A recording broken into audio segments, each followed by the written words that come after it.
between the two, they're going to own a house. One party is going to put up 80% of the money, sits back and collects interest on their 80%. And if they don't get it, they take the house. And the other party is going to put up 20%. They have 100% of the responsibility for the property. So anything goes wrong, the windows need replacing, furnace goes down, the pool, the driveway needs to be redone, any of that, which partner do you want to be? You're paying the property taxes. You're paying interest to the mortgage, you're paying maintenance, you're paying repairs, you're paying for all of it. And then you factor in your time at whatever hourly wage your time is worth, and you put that on a ledger. It's difficult to make a profit every single year. I buy the real estate and a year goes by and I didn't get any appreciation. I'm feeling like I didn't make any money. But private lenders are still out there making their 8, their 9, their 10%.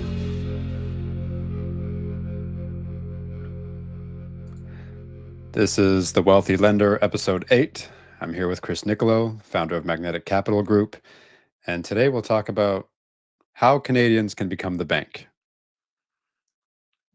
You ever wonder why banks lend money instead of buying property?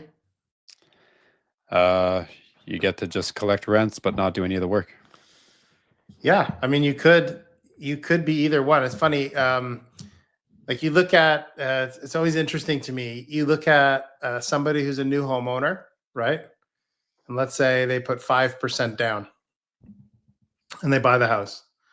And so now they're the homeowner. And of course they're excited and, they have friends over and they're like, we bought a house, and their parents are, we bought a house, we're homeowners, but they own 5% of the home. Like the bank owns 95% of the house, and the bank is so unsure of you building equity that they took insurance, right? Like it's under 20, insurance. Right? Yeah, anything under 20. So you got to pay insurance, and you pay for it, but it insures the bank. Okay. But the point is that the bank still takes that position, and you say to yourself, let's look at the lender landlord thing. So if I said to you, if you didn't know what a landlord was and you didn't know what a bank was or mortgages or whatnot, I said, listen, there's two parties to this partnership, and between the two, they're going to own a house. And one party is going to put up 80% of the money. Okay. And the other party is going to put up 20% of the money required to buy the house. And then the party who has the 80% of the money in, so if they bring 80% of the money, they have 0% of the management of the property. And the person who brings 20% to the table, they have 100% of the responsibility for the property. So anything goes wrong, like the windows need replacing, the furnace goes down, the pool needs help, the driveway needs to be redone, any of that, that's on the 20% contributor. The 80% puts the money in, sits back and collects interest on their 80%. And if they don't get it, they take the house. Mm-hmm. Which partner do you want to be? Definitely the 80%. Yeah, I mean, the dynamic is very similar to employer-employee kind of. Well, there's one argument, right? There's one argument to be made, and it'll be made. I'm sure somebody will say something in the comments, but at 20%, I only have to put 20% in. So if that house is worth 500,000, I only need to put 100,000 in of my own money, whereas the other partner needs to come to the table with 400,000.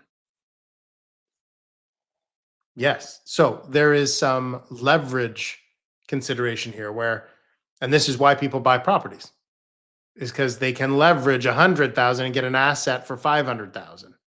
Yep. But all things being equal, when I ask the question, which position would you prefer to be in? The answer is always the banks, the 80%. And there's a reason for it. because ultimately the cost for putting in less, right, for putting 20% in, the cost is labor, Labor, You- time, stress. time, energy, money, right? There's no cash call to the bank, right? Oh, the house needs this. You're paying as a landlord, you are paying, or homeowner, you're paying the property taxes, you're paying interest to the mortgage, you're paying maintenance, you're paying repairs, you're paying for all of it. And then you factor in your time at whatever hourly wage your time is worth, and you put that on a ledger, it's difficult to make a profit every single year. Just ask people who thought they would always make profit on their house every year until 2022. Well, yeah, you'll always say, "Oh, I don't I don't hire contractors. I don't have to deal with that. I'll do it myself. I don't have to hire like a landscaper or gardener or whatever." Yeah. Um, but the time There's, sink there's is, still a, yeah, there's still a cost for that. yeah. So, and again, different prerogatives. What are you in it for? If you're, if you do have that skill set, right? There are people that it works for really well, but not everybody's cut out to be a landlord.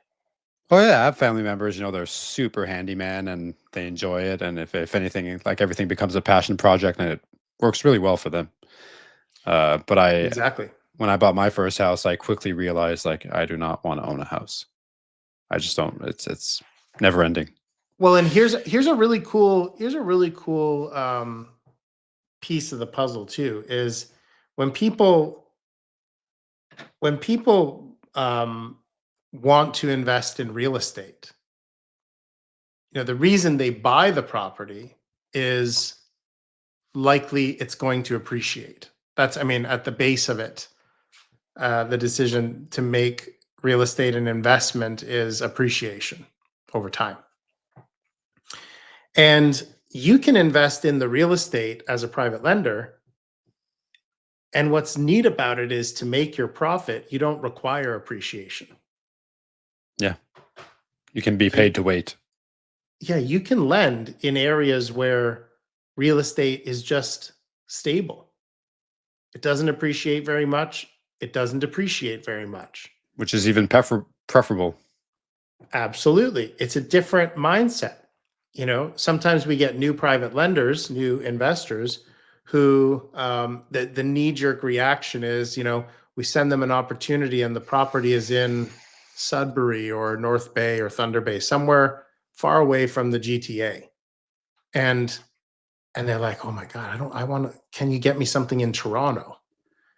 And I think to myself, Toronto is a lot more volatile. Now, you're thinking, as a new investor, I'm investing in the real estate. I want to go where the real estate is highest.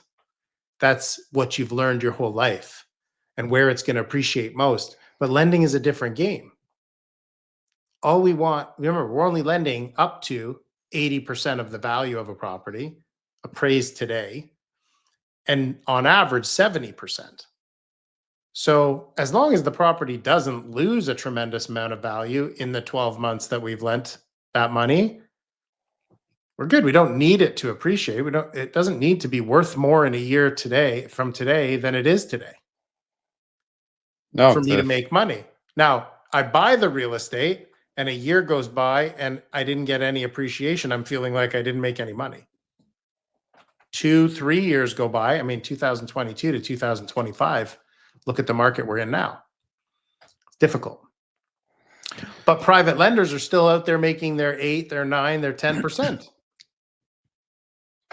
no, and you have like such uneasiness, and like when the market's ripping, you feel like you're missing out. So it's like you go to an open house, there's 20 pairs of shoes at the door, and then you feel the need to overbid. When the market's tanking, you're kind of on the sidelines and you're like, oh, how do I get in? How do I There's this extra layer of headspace that takes place. But when you just keep getting paid month after month, year after year, you get the conviction to just throw money at it all the time. The conviction's always there. Yeah, well, yes, because you're seeing, right? You're seeing a check every month. It's like being a landlord without the headaches of being a landlord. Yeah. I mean, that's really what it is. You are You are leasing the money it took to buy the house, to own the house for the homeowner. But the homeowner is responsible for paying you rent on your money. And it just comes every month. So when you get to see it, right? Like when you put $100,000 out, and we'll just say at 12%, just because 12% makes the math easy, $1,000 a month.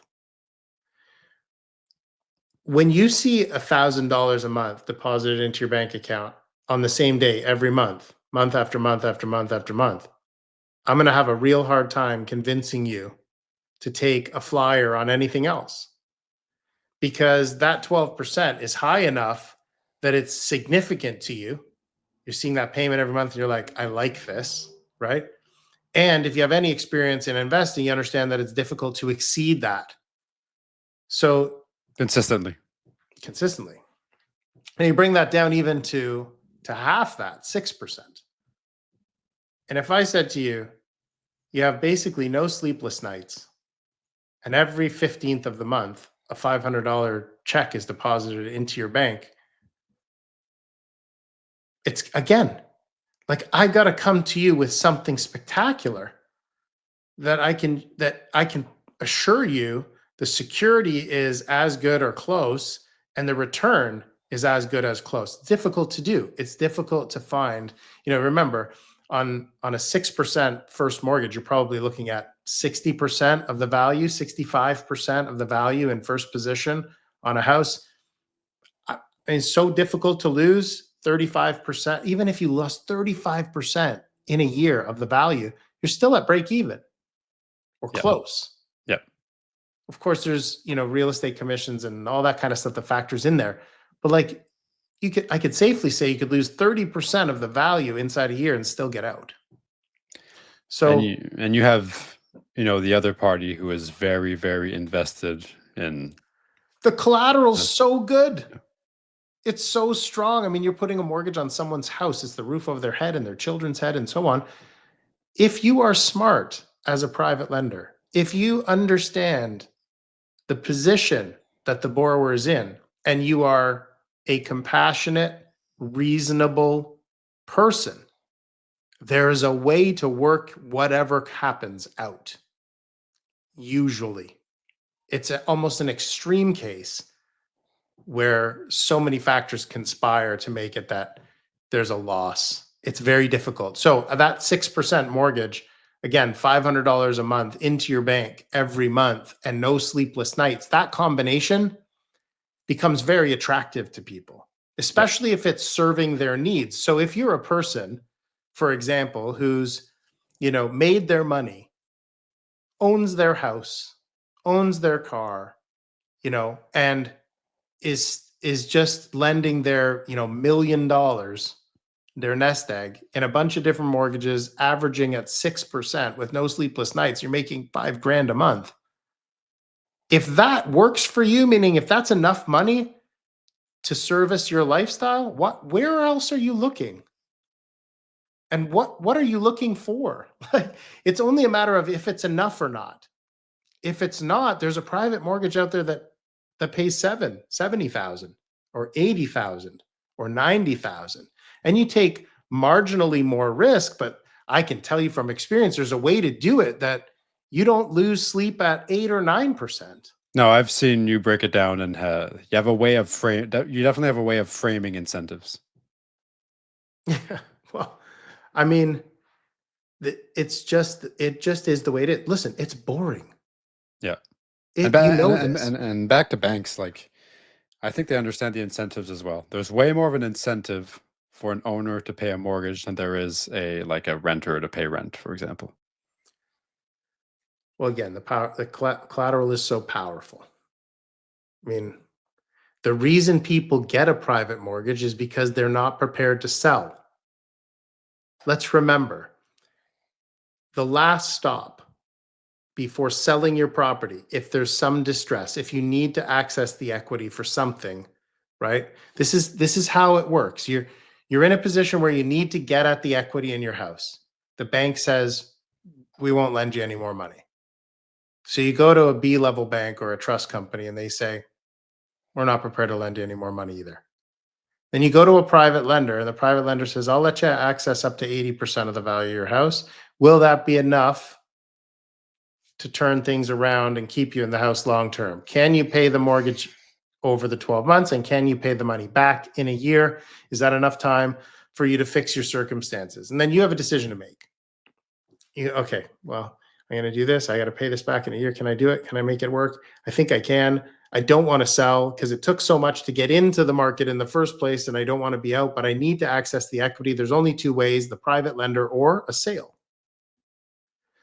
So you get into the private mortgage in a position where it's kind of last resort. So if you're coming from it in that position, how committed are you usually to the plan? You're very committed. And of Very all committed. those committed individuals, from what I understand, Magnetic only accepts 2 out of every 10 on top of that. Yeah, I mean, for every 10 applications we see, it's about 1.6 to 2 applications we approve. So we're still picky, very picky. Yeah. But there's no shortage of homeowners, and there never will be, looking to access the equity in their house. And that's how you have to reframe your thinking around private lending. This isn't a pawn shop. We're not breaking people's legs in the back alleys. It's a legit loan option that people need to understand is necessary. You've heard me say this a million times. It's necessary part of the marketplace, because if everybody who the bank said no to had to sell their home, guess what would happen to the value of your house and my house? Plummet. Yes. We need private lending because private lending is intended. So to your point about our 2 out of 10, it's intended to help the people who still have a viable way out, right? You saved for years, you made the down payment, you built some equity, you've done all the right things, and then something happens in your life. And for some people, it's a cascade of something happens, some of which is their fault, and there is no viable way back because either they've been reckless or foolish, or too many bad things have happened, and there's no real way back. But for 2 out of 10, in our opinion, sometimes 3, there's a viable way back. There's a way for them to manage the cost, which is high for a private mortgage, for a short period of time, 12 months, maybe 24. And there's a viable exit strategy, a way that things are going to change in 12 or 24 months that's going to provide a way back to the bank so they can keep the asset and avoid selling it. And if it all works, the cost of a private mortgage is manageable. Like, let's say the total cost of borrowing on $100,000 is $15,000. So you get 85 and you spend 15 in interest and fees. If that 85 helps you reverse the circumstances, whatever problems you had that was keeping you from qualifying at a bank, and within 12 months allows you back to the bank where you go back to 3 and 4% financing for another 5 years, you and I are going to sit down and go, was the 15 grand worth it? It was. It kept me in the house. Over 5 years, the house appreciated. I did really well. Everything's great. It's just I had to survive that blip. So for those people, right, if we evaluate them right and we pick the right borrowers who have that ability to pay and a viable exit plan, then we are doing a service to the market that the market needs, and we're helping keep people in their homes. And as far as the bank, very important piece. And the collateral is so strong for those people because they have a shot and they don't want to blow it. and in a similar way that the bank sort of like has a standardized, grid Yeah. for approving or turning down borrowers. Mhm. Every private mortgage is different. That's one thing I've learned from you. But as far as like standardizing, you've standardized it to the nth degree. Yeah. In terms of like how you, so that's another way where you're similar to a bank where you're not as rigid, but you do have your, your standard grid. We're private sector, not public sector. So we have the ability to be more flexible. We can legitimately make decisions on a case by case basis. So an application come in, I can talk to the borrower, find out their situation. I can verify or get evidence of what they're telling me to make sure it's true in whatever way I want to. I can standardize a flexible approach to helping identify that 2 or 3 out of 10 who fell into the private world, maybe by no fault of their own, but have a real shot at getting back out in a reasonable period of time. And if we can do that, then we're in a great position, right? And so are they, right? Yeah. And we need more Canadians, more investors to become aware that it's homeowners helping homeowners.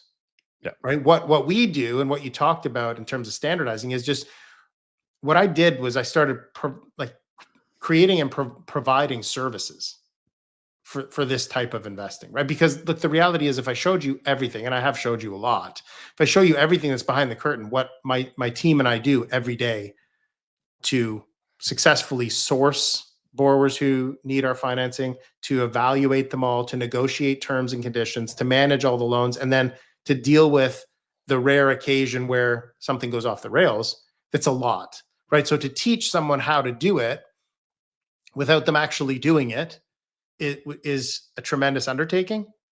And so we get in the middle and we just go, okay, look, you can come here and you can have access to inventory that's been vetted, that's, that fits, checks all the boxes, that's in the 2 or 3 out of 10, they all look the same because they all check all those boxes.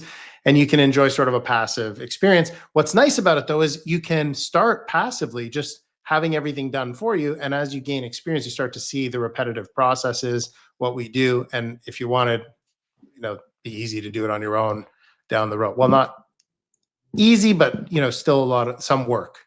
Yeah. Well, the more deals I came across, the more curious I got with every deal. I was like, wasn't expecting this kind of collateral, or wasn't expecting this kind of borrower. But the analytical approach is so similar to a bank. It's just that it becomes a puzzle instead of a grid. It's just like, okay, this fits here and this compensates because this is kind of, there's a little weakness over here, but this is so strong that this compensates that.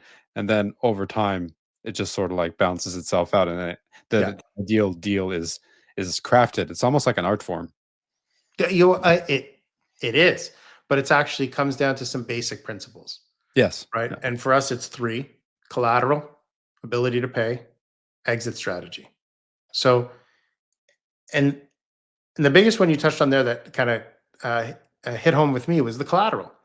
We can put a mortgage on various different types of properties. You could do commercial, you could do land, you could do construction deals, you could do development project. All of that we don't do. We choose residential properties only because I've done all the others. In terms of complexity, they're the simplest. Residential are the simplest. You and I can look at the same house and we could value it pretty close within a narrow range. 2 different people, we can come to the same conclusions. We look at what's sold in the area, what's for sale in the area. We get a couple of opinions. We're going to be in a pretty narrow range. So you have predictability. It's like gold, right? Like gold, at any point in time, you can tell universally what an ounce of gold is worth. Yes. So we have that same sort of element here with Well, real estate. we all grew up with it. We all have we all have a sense for it. Yeah. You have a sense for it. But it doesn't have to be the same. It doesn't have to be all single family detached homes. It can be townhomes. It can be condos. It can be, right now people are like, I don't want to be in condos. There's still an opportunity. Did you say condos? In condos. There's still an opportunity to lend in condos. You just have to find the right situation. You need strong borrowers, right? Who can carry the property and so on and so on. Anyways, that's for another episode. But point is, the collateral can be different collateral, but it must be residential collateral for us.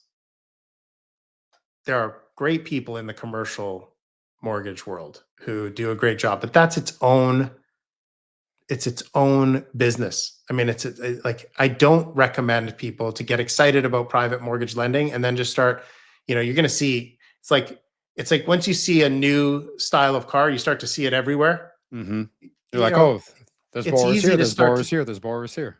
That's right. You're going to start to, and there are brokers and brokerages and firms out there who are selling investments into all types of different, private mortgages, commercial, residential, development, vacation homes, all this kind of stuff, right? Financing. And so, like, residential is just the simplest. Now, it's also the hardest to do en masse, like, because you're dealing with homes that are, maybe loans that are a couple 100,000, 300, 400, 500,000, maybe as much as a million, maybe even a little bit more. But you're not dealing with commercial properties that are worth $10 million or buildings or malls or any of those. It's big money. You can do, a lot of volume in one deal. So, but anyways, I digress. Collateral is the most important.